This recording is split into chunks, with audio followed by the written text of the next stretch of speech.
Alrighty, let's go.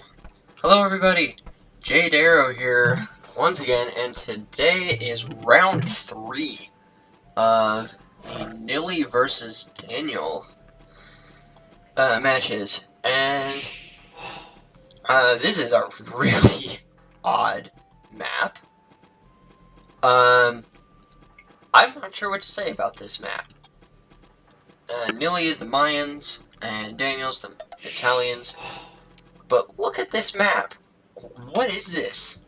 What would you even call this? Like, it doesn't have a name. But what would you even call this map? Like, just look at this. I don't know what to say. This is one of the weirdest maps I have ever seen. I mean, maybe you could call this like the nerdy kid map. I mean, that sounds weird, but you got like his glasses here where the two players are on, and like he's got all these pimples all over his face. I don't know, but yeah, this is really strange. And Nili's just gonna immediately wall up, and this it could be a very long game here. They have their minerals here and can also chop through to extra resources. So there's going to be no shortage of resources for these guys. So, I'm not sure about this map because it's a water map to get to each other. And in that case, I would give the advantage to Daniel. Because Nili, he's the Mayans, he doesn't get gunpowder, which means this is really weird. Because the Mayans, he doesn't get gunpowder, so he can't really defend with like bombard cannons. And he doesn't get siege archer either, so he's gonna be behind on defense. But he gets heavy demos, which is just kind of strange. He doesn't get cannon galleons because that's classified as gunpowder, but I guess heavy demo is not. And Daniel, on the other hand, being the Italians, has a really great water map. And, well, not water map, but water sieve. The only thing he doesn't get is heavy demo. And he also has bombard cannon. So, I think Daniel could afford to play more defensively. And looks like Nili's just trying to take that scout out, but he's running around like crazy, so he can't really catch him. Nili, in the late game, he can go with plumes, obviously. You can go with arbalests and obsidian arrows. You can go with eagles, and you can go with what is it? Siege ram. Jeez. But he could chop through the trees with trebs. So, it's a very slow way, but he could do it. And Daniel, with the Italians, he could go with Cavalier, he can go with Genoese crossbow, which it doesn't get the against cavalry attack bonus, just because Nili doesn't have cavalry, being the Mayans, but it's still a strong archer unit. So it still might be worth going for.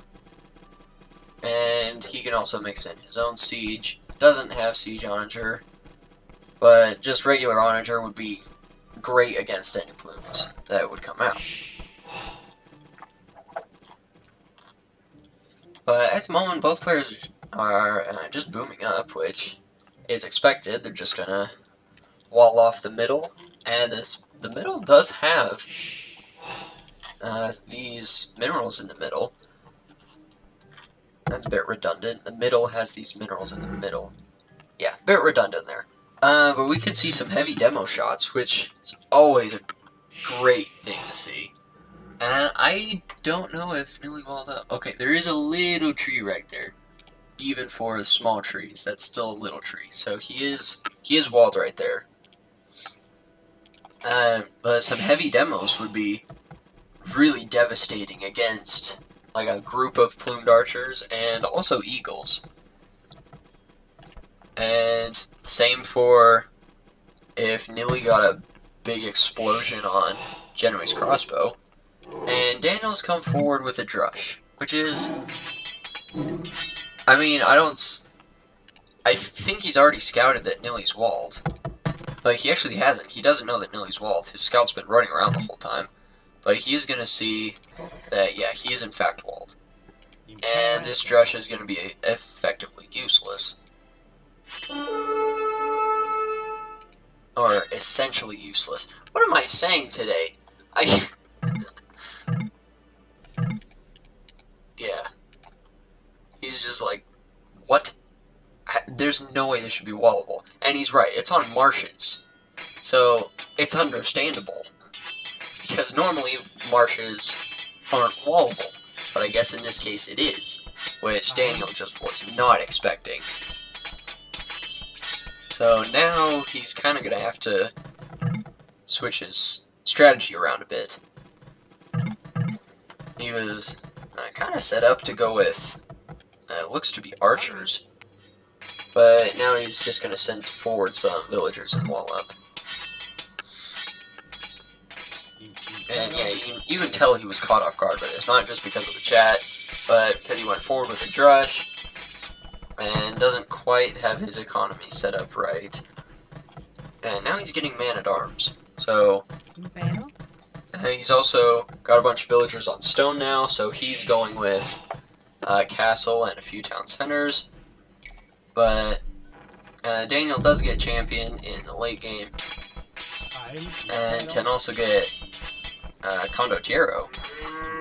So, he's upgrading his units right now, and he's come forward with a tower right now. And he's going to be able to range that tower, but it is going to go up anyway. And it looks like Daniel would try to go with tower strategy, but he can't break in, and is just going to call the GG. So, yeah, these are surprisingly short games, but you can, like, you know that Daniel knows he can't break in.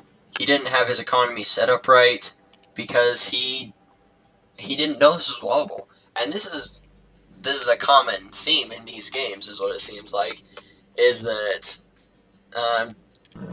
just because they didn't scout right, their economy's set up wrong, and they know they're behind.